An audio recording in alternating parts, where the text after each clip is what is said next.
This is Bangladesh.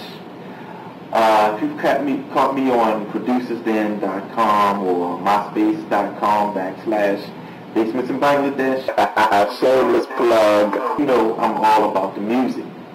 However, I felt it compelling to have a nice political moment with you. And when it comes to affairs of the state, politicians, I keep a very leery eye. Just don't trust none of them. I want to tell you a little bit about why I originally voted for Barack Obama. Because he's a black man. Not just because he's a black man, but because of what a tremendous impact and shot in the arm it would have for the black community to see someone who looks like us as a leader. We need leaders. We need to feel like we have equal footing financially, politically, and socially. You know, my father, who is still living, survived a generation and a time where we were not treated as equal human beings.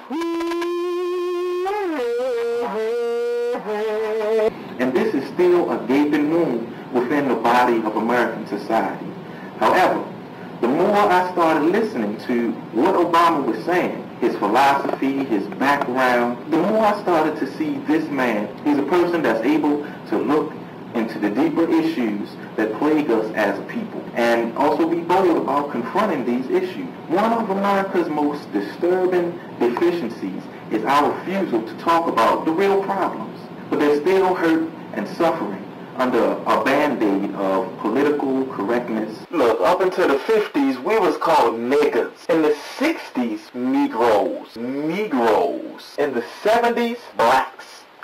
In the 80s and 90s, African Americans. But in the 21st century, I'll be called your son-in-law. Political correctness and fake smiles. I am an American. Powers that have ruled this society since the forming of this wonderful nation make an honest attempt to make amends for trying to destroy us as a people. I won't feel like an American. They used to call me Crazy Joe. Our family bonds have been severed.